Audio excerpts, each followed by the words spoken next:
सलग 3-4 निवडणुकीत आपली उपयुक्तता सिद्ध केलेले भाजपचे प्रदेश उपाध्यक्ष डॉक्टर सुजय विखे पाटील गेल्या महिनाभरापासून सक्रिय राजकारणातून जरा लांब होते। विखे सक्रिय राजकारणात नाही म्हटल्यावर पत्रकारांना राजकीय बातम्यांचीही वानवा जाणवली। दुसरीकडे विधान परिषद निवडणुकीच्या निमित्ताने कोपरगावचे युवा नेते विवेक कोल्हे व राहुरीचे माजी मंत्री प्राजक्त तनपुरे यांना आमदार होण्याची संधी मिळाली। त्यापैकी तनपुरेंना आमदार करण्यासाठी पडद्यामागे असणारे विखे कुटुंबच या विजयाचे खरे कर्ते धर्ता ठरले। तनपुरेंनीही ही जाणीव ठेवली, परंतु कोल्हेंच्या कोपर गावात झालेल्या विजय मिरवणुकीत मात्र जरा वेगळे चित्र दिसले। कोपर गावातील छत्रपती शिवाजी महाराज चौकातील मिरवणुकीत दंड थोपाटून मिश्रांना पिळा देऊन कोल्हेंनी जी पुष्पा स्टाईल मारली ती महायुतीच्या विखे काळे या दोन्ही नेत्यांच्या जिव्हारी लागली। परंतु त्यानंतर पाठीच्या दुखण्याने डॉक्टर सुजय विखे सक्रिय राजकारणापासून लांब झाले। परंतु आता तेच विखे पुन्हा राजकारणात सक्रिय झाल्यानंतर त्यांनी थेट व पक्षांतर्गत असणाऱ्या विरोधकांवर पुन्हा टायगर स्टाईल पलटवार केला। आता हा पलटवार आगामी जिल्हा बँक व जिल्हा परिषद पंचायत समितीपूर्वी असल्यानं नगरचे राजकारण पुन्हा ढवळलंय।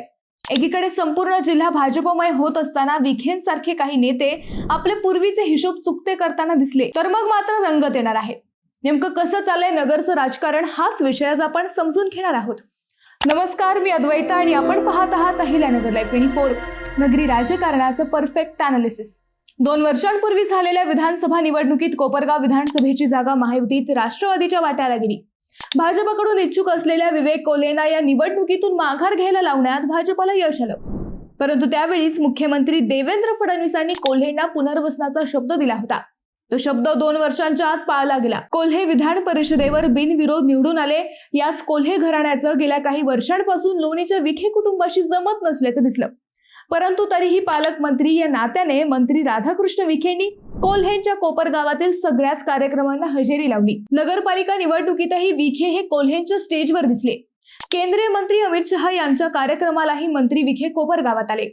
भाजपच्या जिल्ह्यातील कार्यक्रमातही माजी आमदार स्नेहलता कोल्हे यांना योग्य मान सन्मान दिलेला दिसला। परंतु तरीही आमदार विवेक कोल्हेंच्या काही वक्तव्यांनी विखे कोल्हे या जुन्या शीतयुद्धाला हवा दिली। आमदार झाल्यावरही विवेक कोल्हेंनी केलेली ही वक्तव्ये व पुष्पा स्टाईल राजकारणातील नव्या वादाला तोंड फोडणारी ठरली। हे सगळं सुरू असताना भाजपचे प्रदेश उपाध्यक्ष डॉक्टर सुजय विखे पाटील हे वैद्यकीय उपचारामुळे सक्रिय राजकारणापासून लांब होते। त्यामुळे या सगळ्या प्रकारावर ते नेमकं काय बोलतात याकडे जिल्ह्याचं लक्ष लागलं होतं। आता या सगळ्या प्रकारांवर डॉक्टर सुजय विखेंनी थेट हल्ला केला। लोणी येथे प्रवरा बँकेच्या UPI बँकिंग सेवेच्या शुभारंभाप्रसंगी सुजय विखेंनी आपल्या राजकीय विरोधकांचा चांगलाच समाचार घेतला। डॉक्टर विखे म्हणाले, काही लोकांना कारखान्याचे चेअरमन झालं पाहिजे, आमदार झालं पाहिजे, पद मिळालं पाहिजे अशी हौस असते। मात्र मला आमदार व्हायचं असतं तर मी 2 महिन्यांपूर्वीच झालो असतो। पद मिळवणे हा आमचा उद्देश नाही, जनतेच्या सुखदुःखात सहभागी होणं हे माझं उद्दिष्ट आहे। पद कायमस्वरूपी नसतं। काही नवीन पोरं आता सत्ता घेऊन फिरत आहेत, पण ते ज्या पदाचा आनंद घेत आहेत ते पद मी 2 महिन्यांपूर्वीच सोडलं होतं। आम्ही जे सोडलंय त्यावर तुम्ही आनंद घेत आहात, त्यामुळे जास्त भारावून जाऊ नका। पद यायला व जायला वेळ लागत नाही। मी स्वतः त्याचं जिवंत उदाहरण आहे। पदाचा मान सन्मान राखा, जास्त माज किंवा मगरुरी चांगली नाही। पदाचा उपयोग समाज कल्याणासाठी करा, त्याचा दुरुपयोग केला तर आम्ही आहोतच, असं म्हणत डॉक्टर सुजय विखेंनी पुन्हा एकदा मैदानात उतरत नगरचं राजकीय मैदान तापवलं।